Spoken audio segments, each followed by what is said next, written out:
Equality of rights under the law shall not be denied or abridged by the United States or by any state on account of sex.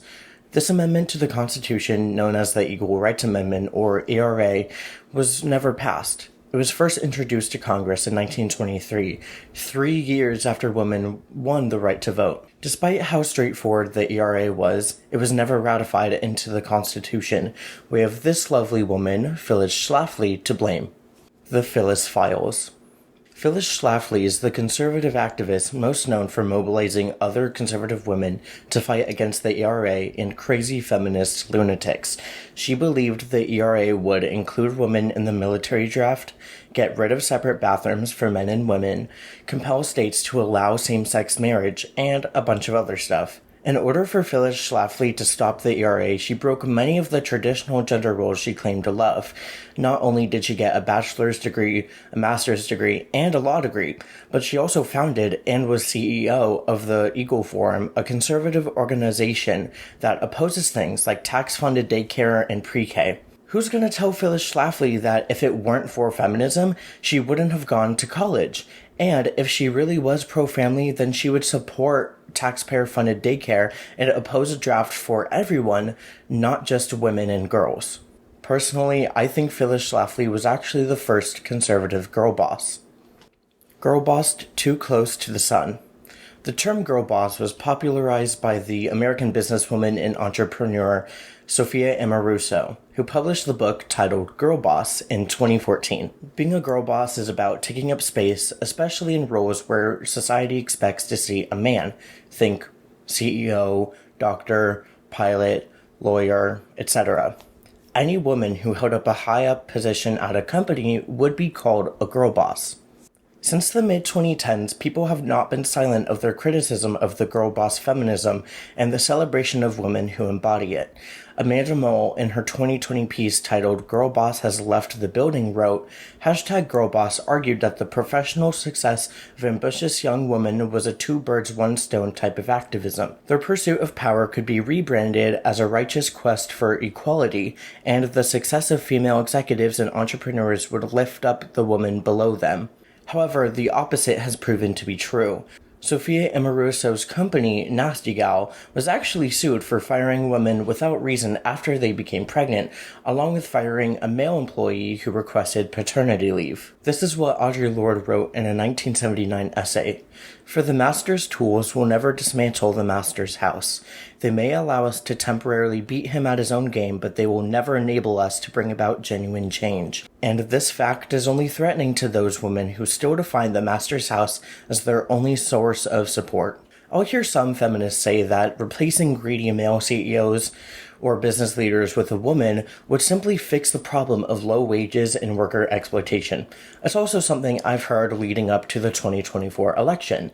If only we had a female president, all of our problems would be fixed. We wouldn't have the same problems we're having today. But these sentiments, I think, are actually wrong for two reasons. The first reason is that, in this way of thinking, feminists are reducing women to their gender no differently than a non-feminist would. There's no regard for how a woman would actually act if she were in a position of power. Instead, it's just expected that a girl boss would be automatically better than a man. This relates to the woman superior model of anti-feminism that Andrea Dworkin explained in her book, Right-Wing Woman. Dworkin writes, "Being female, she is higher, by nature closer to some abstract conception of good. She is credited with the moral sensibility that men are hard put to match, but then they are not expected to try. She has an instinctive, sex-based knowledge of what is good and right." Dworkin also wrote that, quote, "Woman's special moral nature has sometimes been used to plead her case. Being moral, she will be able to upgrade the morality of the nation if she has the rights of citizenship, the tone of the marketplace if she is employed, the quality of the church if she officiates, the humanism of government if she's in it. Being moral, she will be on the side of good." My second reason is that this way of thinking blames the behavior of selfish men on the fact that they are men, kind of like another way of saying boys will be boys. If it's in a woman's nature to be better moral characters than men, it must be that men's nature makes them less moral. By connecting sex and character traits like morality, it's surmised that instead of teaching one sex to act differently, the other sex must change their behavior. In highly conservative communities, young girls are taught to hide their shoulders and wear long dresses as to not distract the young boys around. That's an example of teaching girls to act around the behavior of boys rather than ask the young boys themselves to act differently. Whenever anyone, whether it's a man or a woman, defines their worth by their success in business or their net worth, they end up with a selfish way of life. I'm a leader, not a girl boss. In the mid-20th century, the middle class was booming and households could often afford to live a decent life from one salary typically earned by the man of the nuclear family.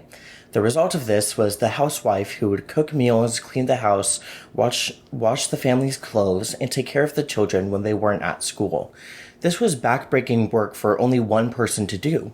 But from 1984 to 2024, the cost of housing has skyrocketed in comparison to wages, and both parents began to work out of necessity. Side note, I'll hear anti-feminists say that if the gender wage gap was a real thing, companies would only hire women.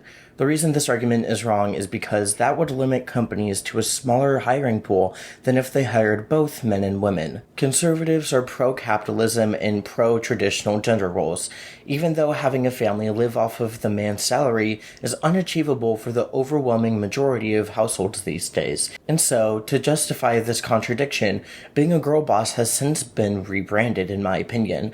Even though I haven't heard many conservative activists actually use the term to describe themselves, that doesn't mean that history isn't repeating itself. Turning Point USA, a conservative activism organization, has an annual Young Women's Leadership Summit. Quote, as the largest conservative gathering for women in the country, YWLS provides an opportunity for conservative women of all ages to connect, inspire one another, and prepare to lead.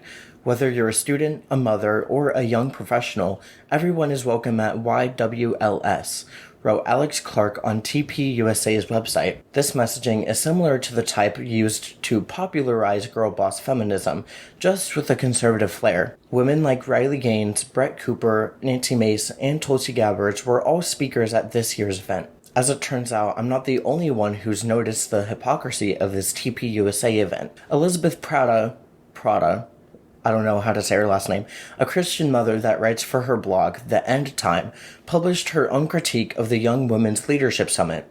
Here are some excerpts from Prada's essay. If we are to celebrate and affirm traditional Christian values revolving around family and femininity, as the About states, then exactly what are women to lead? A city? A country? Homes? The Bible is clear that a woman is to have a primary orientation of the home and in the home, raising children if she is given that blessing, supporting the husband as helpmeet, submitting. But I suppose a national conference called Young Women's Submission Summit would not garner as many speakers or attendees. I would advise 100% to avoid TPUSA Faith. It has sadly become a nest of falsity, funded by heretics, populated by false teachers, promoting unbiblical gender roles under the guise of promoting biblical roles. I'm sure these TPUSA faith women are nice. They likely have or used to have good motivations. They probably justified their early decisions with scripture. But, as Justin Peters has said many times, sincerity is not the issue. Truth is the issue. I don't bring up this example because I believe that women's role is in the kitchen. I don't think that. Instead, I bring up Prada's critique to show that I'm not just some commie hater of the MAGA baddies. The hypocrisy is clear to some conservative Christians as well. Prosperity doctrine, also known as prosperity gospel or prosperity theology, is also used to justify a conservative woman's presence outside of the home. According to churchleaders.com, prosperity theology categorizes faith as a form of spiritual capital that can be exchanged for material wealth. This perspective is often seen as overlooking the complex realities of life and the multifaceted nature of God's promises. They also wrote that the prosperity gospel is often associated with lavish lifestyles among its leading preachers, including private jets, luxury cars, and expensive attire. So not only are conservative women able to be girl bosses but not girl bosses by having a career, they're also able to view the accumulation of wealth as a proof of God's blessings. However, prosperity gospel is at odds with what Jesus told his followers. In Matthew 19, verse 21, Jesus addresses a young man who follows the 10 Commandments, but still feels that there's more he could do to follow Jesus. Jesus said to him, "If you wish to be perfect, go sell your possessions and give the money to the poor, and you will have treasure in heaven. Then come, follow me." That same chapter, Jesus also said, "It is easier for a camel to go through the eye of a needle than for someone who is rich to enter the kingdom of God." What I find interesting about the trad wife movement on social media is that being a trad wife influencer is kind of like a loophole that not many women can replicate. Here's what I wrote in an essay earlier this year for my gender studies class. I know, sounds super woke, but here's what I wrote. Trad wives online are able to portray their work as strictly domestic. However, the extent of their labor is not just cooking, cleaning, and childcare. Audiences of these trad wife influencers often forget that social media content creation is now a job too. Every shot has to be composed, the shrieks of rowdy children either cut out or left in strategically, along with other things that successful influencers must do to maintain a loyal following. Having a social media career contradicts the messaging that we often associate with conservative family values. The woman's job in a marriage is to serve her husband, children, and household, not entertain strangers online. I know everyone mentions Nora Smith when they talk about trad wives, so I'm not going to go that deep when talking about her. She does cooking videos in extravagant outfits as a way to entertain and rage bait viewers. And yes, I do view her videos as entertainment rather than education, because in all of her cooking videos, she never really gives measurements, just like vibes of how much she's putting in. But Nora Smith is also a model, and in May of this year, she was actually on the cover of Turkish Vogue. Even though Smith is seen as one of the faces of the trad wife movement, I've yet to see her actually speak up about traditional gender roles in conservative politics. On one hand, people could be projecting these beliefs onto her. On the other hand, she could actually hold conservative beliefs, but chooses not to post about them as a way to not alienate part of her audience. However, I have seen her use raw milk in one of her videos, and since then she's referred to the milk she uses as low pasteurized. I don't know her personally, and I think it's weird to hear other people speak about her as if they do, whether they're for or against the concept of Nora Smith as a brand. Conclusion. In the ye olden days, women were claimed to be not as smart as men, and then were denied education because of this, thus producing uneducated women that would be shown as proof that women really weren't as smart. But when women fought for education and found ways to educate themselves and each other, they proved that unequal access to opportunities, not biology, was the cause of dumb women and inherently smarter men. The same is happening and has been happening in the workforce. Every time men were drafted to go to war, women had to fill in with them, and some women continued to work even after the surviving men came back. Women have proved their competence as doctors, lawyers, pilots, novelists, engineers, soldiers, and scientists. Since conservatives can't prove that women are worse at any of these professions, they have weaponized DEI to restrict the access and education needed for women and people of color to enter white and/or male-dominated fields. It's important that we acknowledge and celebrate the women that find success, but we must not forget about the women who have yet to find success of their own. Also, I don't care if straight couples conform to traditional gender roles, so long as the man alone is then able to provide enough financially for his family. If not, then I don't blame the woman for wanting to go to work so that they don't struggle, even though she would prefer to be a stay-at-home mom. That's it for this video. Thank you so much for watching. Please leave a like on it if you liked it. Don't if you didn't. Whether you agree with me or disagree with me with some points, leave a comment. I'd love to hear your thoughts. Just please be respectful and subscribe for more videos like this. I'm going to be linking all of my sources down in the description if you'd like to go look at them or read them, since some of them are like books.